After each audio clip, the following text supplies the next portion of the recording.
Beleza, começou a gravar aqui.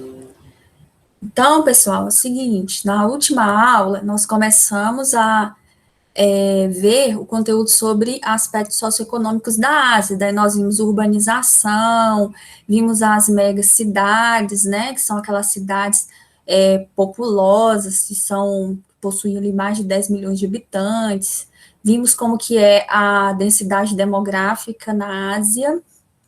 Existem várias áreas anecúmenas, a população não está bem distribuída, apesar de ser um continente populoso, nós temos ali uma concentração maior na Ásia Meridional, e também no leste da China, então nós temos essas maiores concentrações aí.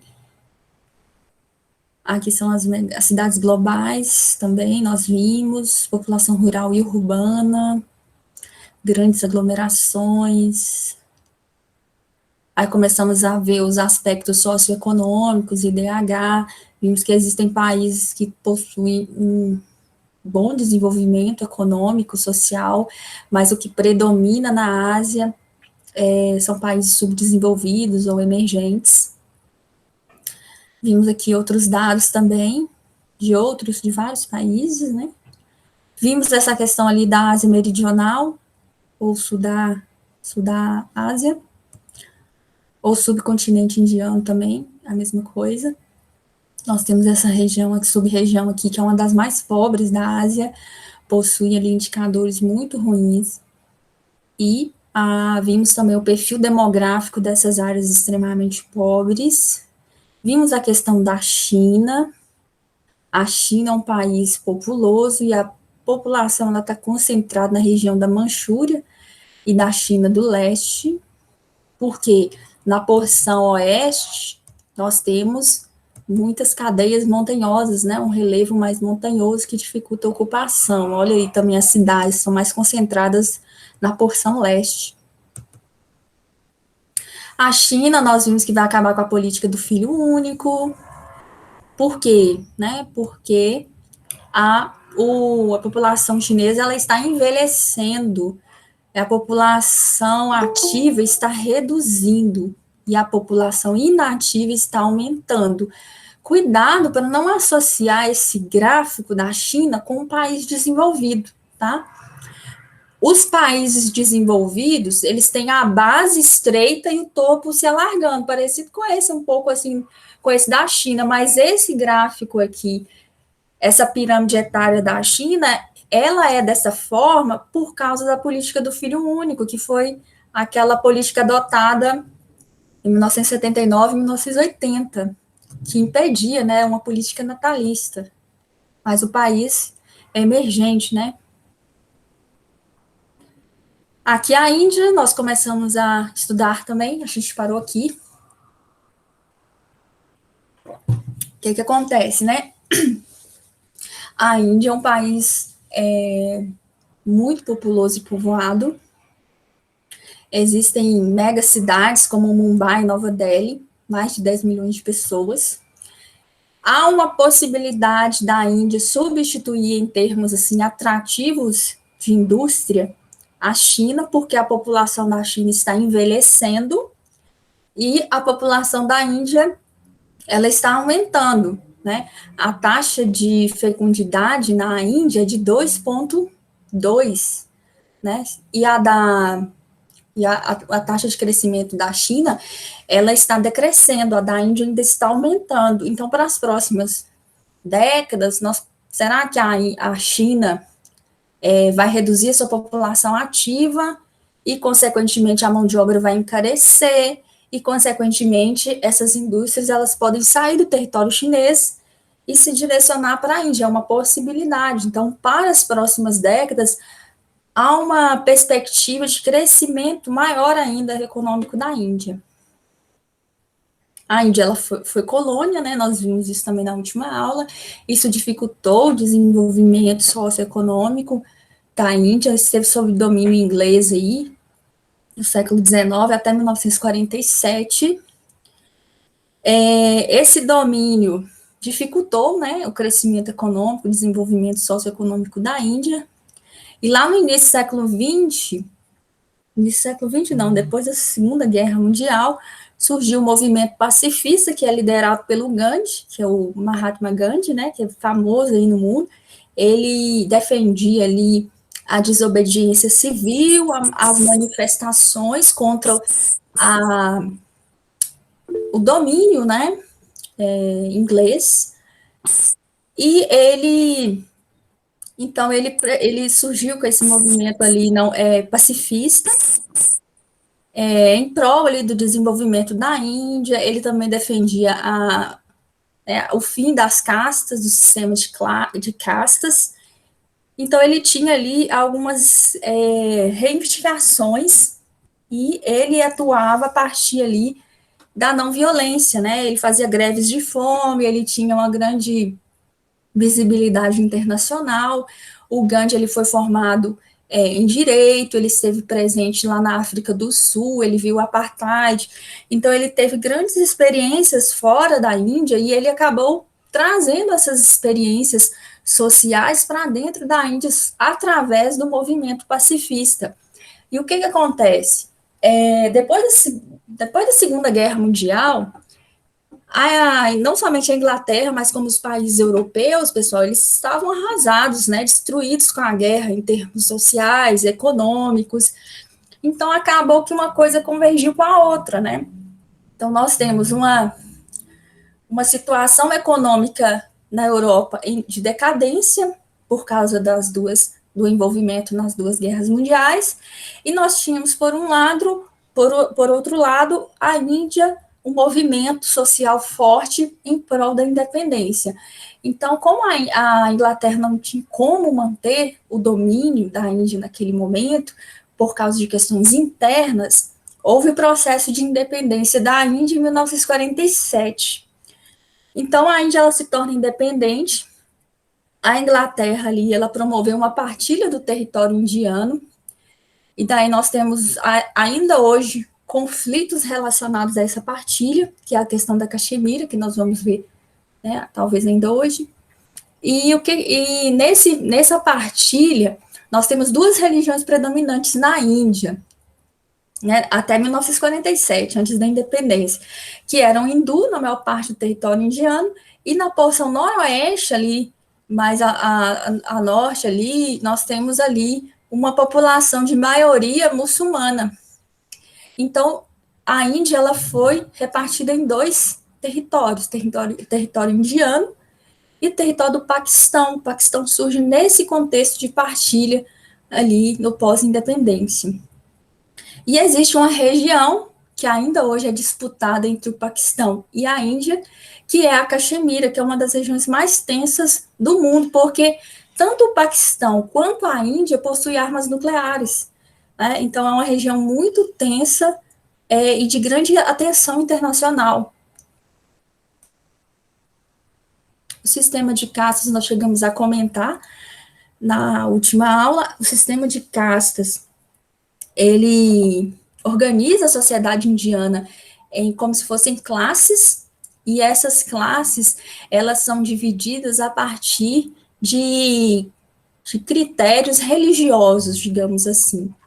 Porque através da interpretação ali de textos religiosos, que é o Vedas, que parte ali da religião hindu, eles interpretaram esses textos religiosos a partir ali da divisão de classes. Então, tinha a partir do deus Brahma, né? Cada parte do corpo do deus Brahma tinha uma função, né? Então, as pernas, por exemplo, os agricultores. Então, nós tínhamos os comerciantes, que é as mãos, os brahmanes, que seriam os sacerdotes, os guerreiros.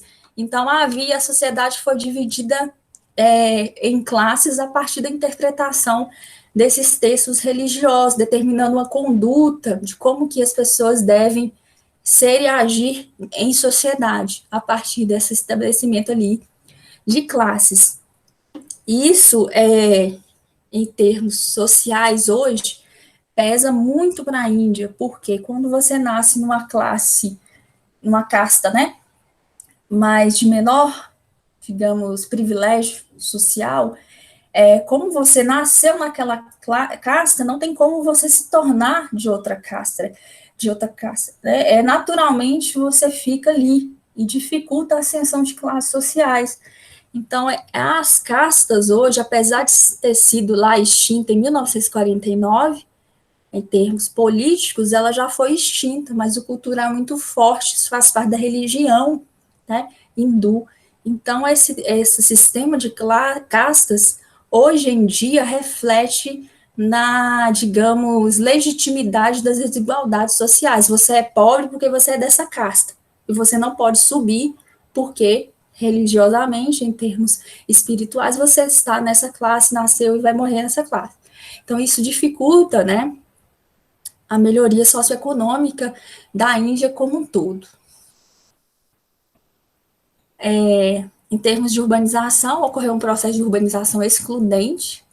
A Índia, até hoje, predomina a população rural, e nós sabemos que população rural está associada ali à precariedade em termos de infraestrutura, saneamento, educação, acesso a bens e serviços em geral. Então, a população da Índia vive essa realidade de rural, e o que é urbano uma urbanização não planejada, com altos índices de desemprego, trânsito, né? A gente sempre vê sobre a Índia o trânsito, aquela confusão, né? Moto, carro, não tem regras, né? Aquela confusão, no meio aparece uma vaca, assim. Então, você tem essa condição bem de urbanização bem precária na Índia. Em Mumbai, por exemplo, 40% da população vive em favelas. Como a gente pode comparar também, em termos desenvolvimento, né, socioeconômico da Índia a partir da análise de saneamento. Então, quanto mais saneamento tem uma região, mais infraestruturada, melhor a condição do país, ainda mais saneamento. Por quê? Saneamento, se você não tem um determinado país, isso afeta a saúde, por exemplo. Água tratada, se você não tem acesso, você pode se contaminar, e isso pode te acarretar uma maior mortalidade em função da qualidade da água. E lá na Índia isso acontece muito, porque o saneamento é muito precário. No mundo, a média é 63%. Lá na Índia, a média é de 35%. Apesar de ter aí já um tempo esses dados, mas permanece essa distância, né, da média mundial. E a população também que trabalha no urbano em trabalhos, está relacionado a trabalhos informais, né, sem direitos, sem carteira assinada. E a agricultura é a economia que é o setor que emprega mais, né, nesse país. Olha a pirâmide etária aqui da Índia, né, típica de um país subdesenvolvido, com a base larga e o topo estreito. A natalidade, ela é alta, a expectativa de vida ela é menor, cerca de 68 anos. No Brasil, acho que é 73, o último censo demográfico de 2010. Então, nós temos essa diferença na expectativa de vida, taxa de alfabetização, 59% apenas, mortalidade infantil é 41, crianças morrem, né, a cada 1.000 nascimentos. Isso é muito elevado, quando a média da ONU é 10, o aceitável, o tolerável. Na Índia isso é 41.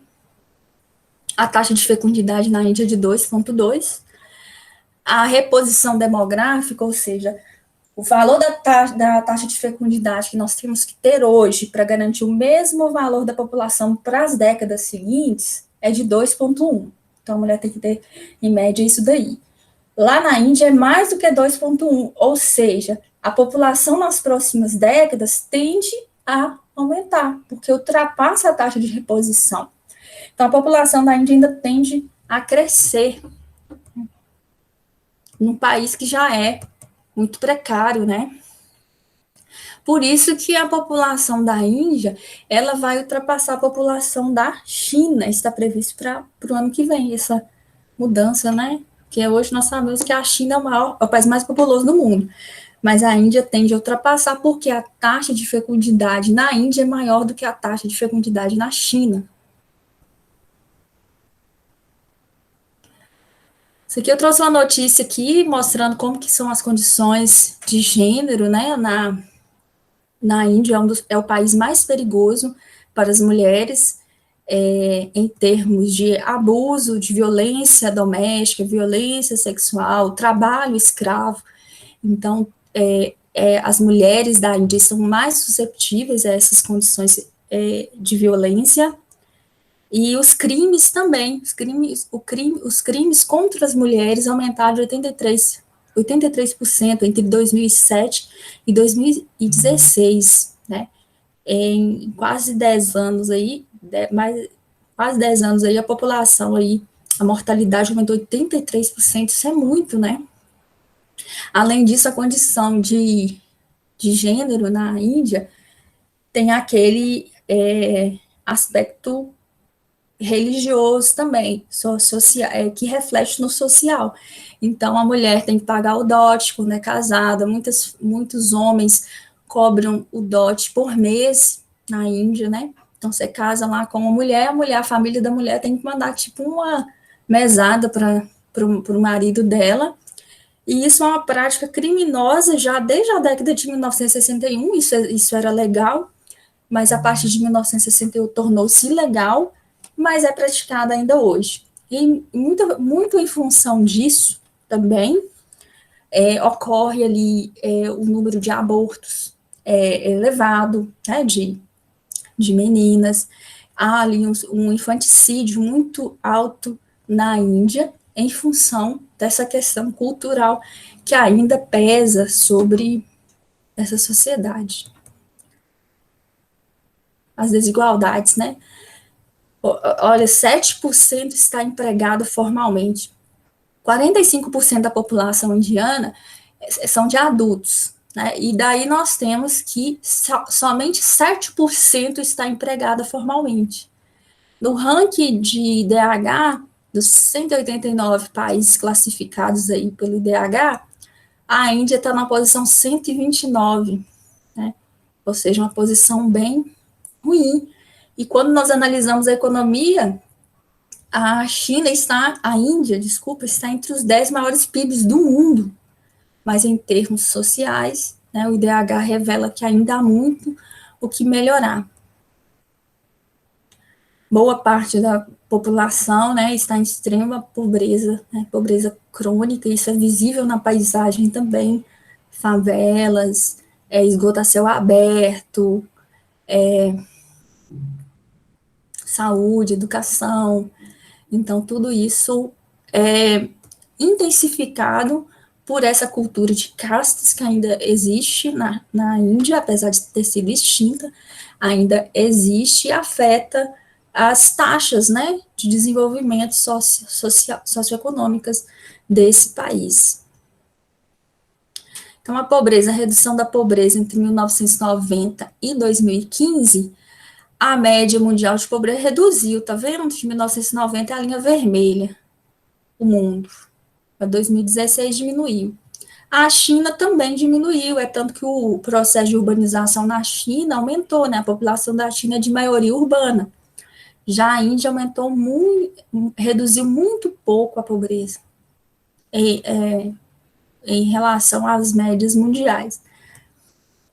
Então, o que a gente precisa saber sobre a Índia? Além dessas taxas aí socioeconômicas, IDH, PIB, fecundidade, crescimento da população, o emprego formal, informal, nós temos que saber como o sistema de castas impacta no desenvolvimento econômico e social da Índia atualmente, que é justamente essa dificuldade de ascensão de classes sociais, direitos específicos para aquelas castas, que, embora não ocorra ali formalmente, ainda faz muita diferença, né? Ainda existe e reflete muito na pobreza da Índia. Alguma dúvida sobre a Índia?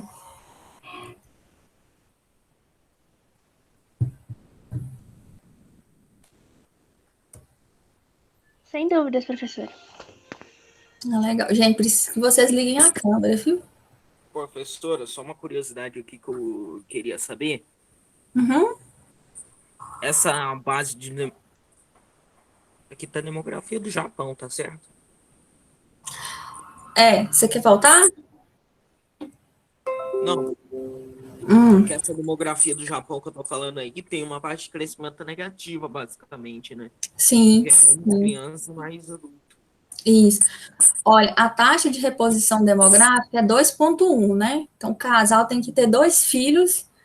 O ponto 1 ali é para que, caso ocorra uma mortalidade ao nascer, ao longo da vida da pessoa, então, é 2,1 ali em média, para repor o total da população de hoje para as próximas décadas. No Japão, é 1,43 a média de filhos por mulher. Então, é muito abaixo da taxa de reposição. Então, o que ocorre? A população do Japão, ela está diminuindo, a taxa de mortalidade, ela está cada vez maior e a de natalidade cada vez menor, e isso está fazendo com que a população ativa reduza, está fazendo com que a população idosa aumente, e com isso vários problemas econômicos, né? O Japão é a terceira maior economia do mundo, mas a tendência é de que ocorra ali vários problemas relacionados a essa demografia que vai afetar a sua economia. A cada ano, mais de 500 escolas são fechadas no Japão por causa do número cada vez menor de crianças nascendo. Apenas 1,9% do total da população é de imigrantes. O Japão ele tem uma política restrita, né, à imigração, então não há ali digamos, uma reposição através da imigração, como ocorre, por exemplo, em Portugal, em alguns países da Europa. A Alemanha, por exemplo, também tem um crescimento negativo, mas ela compensa esse crescimento negativo com a aceitação de imigrantes. E no Japão isso não acontece, né? Então a tendência é de cada vez mais a população idosa aumente e a população ativa reduz, né? O Japão ele tem buscado algumas soluções para isso, como por exemplo o país mais robotizado do mundo, né? É o que a gente escuta falar, ver na televisão, é o quê? A robotização de tudo lá no Japão, né? Para que cada vez menos precise de utilizar ali uma mão de obra. Mas isso é uma medida paliativa, né? E que com certeza vai ser um aspecto, um problema, né? Lá no Japão. Olha aqui a pirâmide demográfica, né, da típica de países desenvolvidos, a base se estreitando e o topo se alargando. Expectativa de vida é cada vez maior, e com isso vai pressionar ali o sistema de previdência, vai impactar ali os serviços de saúde, porque é a população que mais utiliza esse tipo de serviço. Aqui, ó, território do Japão, um território pequeno, né?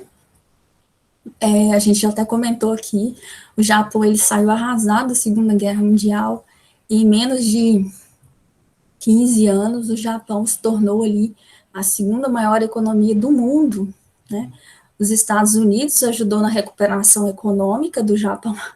É, enfim, a hipocrisia, né? Os Estados Unidos vai lá e joga a bomba de Hiroshima e Nagasaki, arrasa com o Japão, depois ele vai lá e ajuda na recuperação econômica do Japão através de um plano econômico, que é o Plano Colombo. E com isso o Japão se recupera muito, né? Rapidamente ele se recupera e se torna ali a segunda maior economia. É um país que o território é pequeno, mas existe ali megalópolis importantes. Então nós temos centros industriais aqui de verde, muitos tecnopolos, é um país populoso e povoado, são 126 milhões de pessoas, e mais de 80% da população vive em cidades. Tóquio é uma cidade global, a gente sabe a diferença entre cidade global e mega cidade. A global ela que tem um impacto econômico, cultural, político no restante do mundo. Tranquilo, então, pessoal? Essa parte da economia asiática, nós não vimos todos os países da Ásia, alguns aspectos nós vimos de forma geral, mas alguns pontos importantes, específicos, como a China, a Índia e o Japão. Agora, eu vou compartilhar com vocês um outro material. Diz que todo mundo ligue as câmeras, viu, pessoal?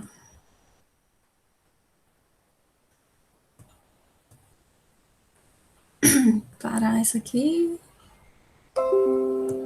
e começar outra.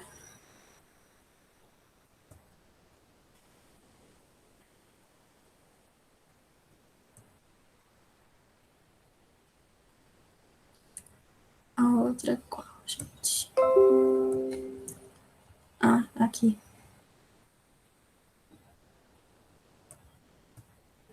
Isso aqui, problemas ambientais na Ásia. Tá todo mundo visualizando aí?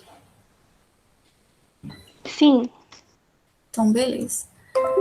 Então, aqui, pessoal, nós vamos ver aqui hoje algumas questões ambientais relacionadas à Ásia, e nós vamos ver questões também políticas. Nós comentamos aí da Caxemira, que é um território disputado entre o Paquistão e a Índia. Tem uma outra questão também, que é a região de Punjab, que é uma loucura, como se fosse um estado, São Paulo, tipo São Paulo, Minas Gerais, que é dividida em dois países. Uma parte é na Índia e outra parte é no Paquistão também.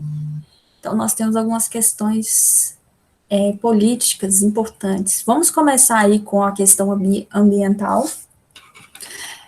O Mar de Aral, né? Vocês já ouviram falar nessa questão do Mar de Aral? Acho que já essa imagem aqui é bem famosa, vocês já viram ela? Sim, tá no nosso livro. Isso. Essa imagem, né, é o Mar de Aral, está localizado ali na Ásia Central.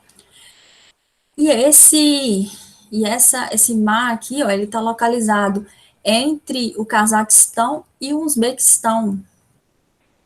E aqui nós temos uma questão que é a degradação e o esgotamento desse mar, né?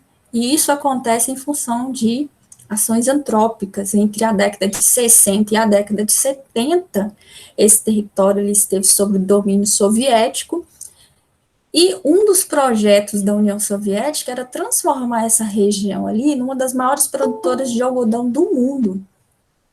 Nós sabemos que essa região ali também possui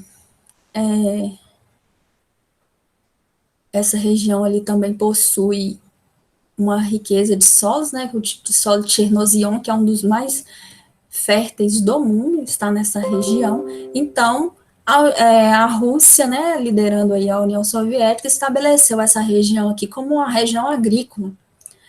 O mar, ele é salgado, mas os rios que abastecem esse mar são de água doce. E daí o que vai acontecer?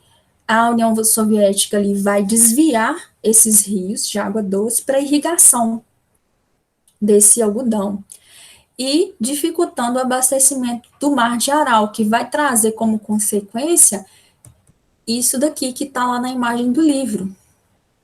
Então, nós temos aqui de 1964, depois 1987, já esgotou, né, mais um pouco, 1997, e depois 2002, né, praticamente já seco, esgotado. Esse mar, né, que na verdade é um lago de água salgada, por causa da extensão territorial, ele já foi o quarto maior lago do mundo, e ele secou em função dessas atividades aí antrópicas relacionadas à União Soviética. Ele possuía aí cerca de 60 mil quilômetros quadrados e uma profundidade de até 40 metros em alguns locais. E a água, ela foi evaporando com o tempo, já que não ocorria ali o abastecimento desse mar. Hoje, nós só temos apenas 10% dessa área aqui, desse mar, em relação ao inicial, né? E essa região também era um importante polo pesqueiro e turístico, né? A pesca E o turismo não afetava em termos ambientais, mas a agricultura sim. Então, nós temos aqui são algumas imagens relacionadas a esse mar, né?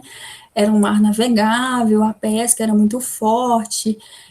Então, nós temos aí a transformação dessa paisagem em função da agricultura, o mar encolheu. Além disso, nós temos um outro impacto ambiental, é que muitos pesticidas e inseticidas eram utilizados nas lavouras de algodão. E com isso, os resíduos desses produtos químicos acabavam contaminando os solos e também iam parar nesse mar de Aral. Então, nós temos a contaminação através desses produtos químicos aí, há uma baixa tolerância dos peixes em relação a isso também, e é uma consequente mortalidade, né, da vida aquática no mar de Aral e nos rios também, né. O microclima local ficou alterado também, retirou-se a vegetação natural, colocou o plantio de algodão. Então, nós sabemos que a vegetação, ela tem um importante papel no ciclo da água. Então, mudou a vegetação natural, muda também o clima, reduzindo as chuvas nesses locais. Reduzindo também os leitos, né? Os leitos dos rios que abasteciam esse mar, como eles eram grande volume dessa água era utilizada ali para irrigação, reduzir o fluxo dos rios e reduz ali a extensão do lago. Então, algumas consequências, impactos ali em relação a esse mar, né? Transformação do fundo do mar em um deserto de areia e sal, porque reduziu o mar, ele é salgado, né? O mar de Aral ali era um lago salgado. O que aconteceu? Um processo, como deixou os rios abastecerem esse mar, ocorreu uma taxa maior de evaporação, e ali a concentração de sal aumentou. Em alguns pontos ficou evidente ali o sal, o aumento da salinidade da água, e também nas áreas onde já estava seco, não tem vegetação, a vegetação não surge ali em função dessa salinidade. Houve uma diminuição de águas subterrâneas por causa dessa atividade também, e o desaparecimento de espécies de peixe, a pesca tradicional, que gerava milhares de empregos também, ficou ali afetado, né, porque já não tinha volume, já não tinha vida, né, nesse mar, e os rios também acabaram muitos ali secaram. Os pesticidas, né, os produtos químicos que ficaram acumulados ali nesse mar de Aral e também nos leitos, alguns secaram e ficou exposto ali esses produtos químicos. Em função ali da atuação dos agentes do intemperismo, acaba que o vento também suspende esses produtos químicos, atingindo populações da região. Então, tem uma cidade, por exemplo, Moyanak, que fica ali no Uzbequistão, boa parte, a mortalidade aumentou muito nessa comunidade em relação às taxas de mortalidade infantil no restante do país. Ali tinha uma maior mortalidade e estava associado a essa degradação. Vamos falar agora um pouco sobre os problemas ambientais na China. A China, ela apresenta muitos problemas ambientais, inclusive aqui nós temos uma tabela que mostra quais são os países que mais emitem CO2. A China é o país que, de longe, né, é o que mais emite, é o maior polo industrial do mundo, e em função dessa grande concentração de indústrias no território chinês, principalmente na Manchúria e no leste da China, uma grande concentração de indústrias utilizando fontes energéticas não renováveis, o carvão mineral, o petróleo, vai liberar CO2 na atmosfera, causando principalmente poluição ambiental, com particulados na atmosfera, mas também com a emissão de CO2 que vai ali provocar um efeito estufa, né? Principalmente nas grandes cidades. O maior causador de poluição lá na China vai ser os veículos e as termoelétricas. As termoelétricas, pessoal, vocês sabem como funcionam?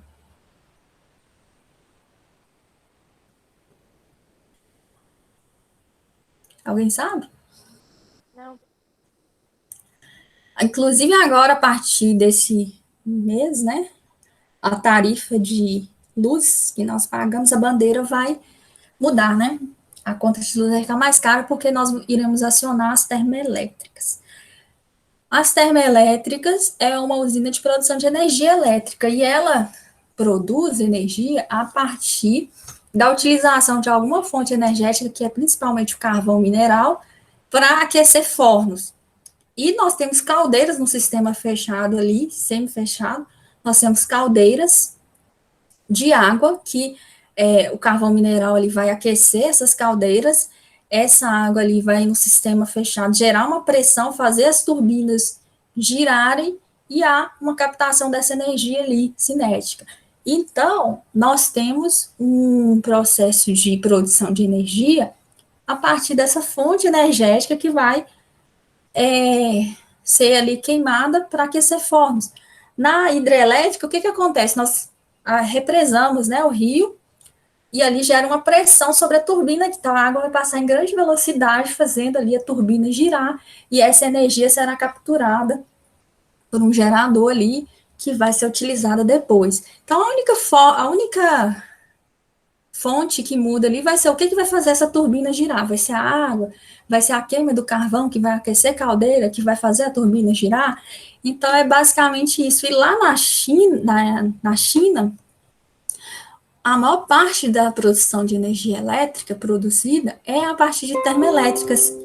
E o carvão mineral, pessoal, ele é uma fonte muito poluidora, digamos assim, mais do que a queima do petróleo, porque ele, além de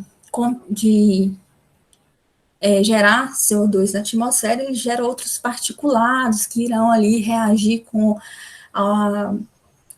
a umidade presente na atmosfera, vai reagir quimicamente, formando, por exemplo, chuva ácida, mais particulados na atmosfera, prejudicando ali a qualidade do ar e logo a população, né, e logo a saúde pública daquela cidade. Então, nós temos esses dois fatores aqui, ó, os de veículos e as termoelétricas.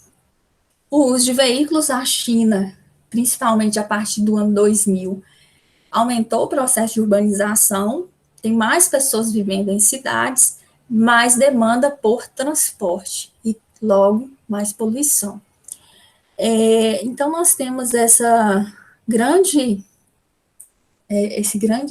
poluição ali na China. 1/3 da população da China sofre com chuvas ácidas, e essa parte do território que sofre com chuvas ácidas é justamente aquelas que estão localizadas nas áreas mais industrializadas, que é a região da Manchúria, ao norte ali da China, né, onde Pequim, né, é uma grande cidade, e ao sul, que é o leste da China, que tem Xangai e outras cidades importantes, são polos industriais imensos, né? Além disso, nós temos a poluição das águas. A China ali utiliza muito a água no seu processo industrial para resfriamento de caldeiras, e muitas vezes eles captam essa água diretamente dos cursos d'água, resfriam suas caldeiras e voltam com essa água quente ali para os cursos d'água. E o que acontece como ali consequência, né? A mortalidade de peixes, porque a gente sabe que a vida aquática, né, ela não tolera mudanças abruptas de temperatura, então vai ocorrer isso também como problema ambiental. O maior emissor de gás de efeito estufa é a China, mas a China ela está muito aberta a mudanças ali na sua matriz energética. Ela é o país que mais investe ali em fontes energéticas renováveis, mas quando nós olhamos na sua matriz, o que ela reflete ali de fontes renováveis é muito pequena em relação às não renováveis, principalmente o carvão mineral, que é um grande poluente. Nos últimos anos, a China tem adotado medidas rígidas, né, ambientais, para tentar minimizar esses efeitos aí. A nossa aula vai até que horas? Acho que é 9h45, professor. Eu acho. Deixa eu ver. É até 9h45, professor. Não, beleza, olha, eu não vou entrar nessa parte aqui, essa parte aqui, ó, dos conflitos, porque um está relacionado ao outro, senão eu vou ter que voltar. Eu acho que isso aqui a gente só volta depois das férias, né? Primeira matéria depois das férias vai ser esses conflitos aqui na região da Ásia Meridional, Paquistão, Caxemira e Punjab. Nós vamos ter que ver esses conteúdos que eles estão previstos, inclusive pode cair na prova, viu, gente? Mais alguma dúvida em relação a esses impactos ambientais? Mar de Aral, né, que é um importante impacto ambiental de grande magnitude na região, e também na China, né, que é o maior polo industrial do mundo. Consequentemente, vai ocorrer ali danos ambientais muito fortes. Na China, mesmo sem a pandemia, eles usam máscara, né? Vocês já viram? Na China, assim, na televisão, eles usam máscara mesmo. Eu já vi. Mesmo quando não era pandemia, porque existem muitos particulados na atmosfera dessas grandes cidades, né? E isso afeta a saúde humana. Inclusive, existem dados relacionados à saúde pública e poluição do ar, né? As doenças, né, o ranking de doenças mais comuns nessas grandes cidades, quando se observa, vai ser relacionados ao sistema respiratório. Então, está relacionado também a isso. Inclusive, faz parte do planejamento econômico dessas cidades, porque, por um lado, desenvolve a indústria, mas gera um grande prejuízo na saúde pública. Então, acaba que, em termos econômicos, porque tudo funciona em termos econômicos, tá, gente? Eles só fortalecem a legislação ambiental porque está ocorrendo um dano econômico na saúde. Então, a China se atenta para essa questão da legislação ambiental em função de um problema econômico que está ocorrendo. Então, está ocorrendo essas mudanças, né? Mas muito, muito tímidas ainda, né? Muito tímidas. Ó, pessoal, agora na próxima aula, nós vamos fazer uma revisão para a prova, tá? E na nossa prova, quem não estava na sala aqui, vai ser na terça-feira, durante o horário da aula, de 7h20 às 8h05. Tranquilo? Tranquilo, professora. Tranquilo. Não, beleza. Tranquilo, professora. Beleza. Quem é do meu grupo da feira de ciências, hoje 1h30, né? Então, nós nos encontramos lá e daqui a pouco também. Então, vou interromper aqui a gravação. E até mais para vocês. Até daqui a pouco. Tchau, professora. Até Até daqui a pouco. professora. Professora, até. A revisão é com a matéria da prova Isso. toda? Tchau, Ah, professora. Até.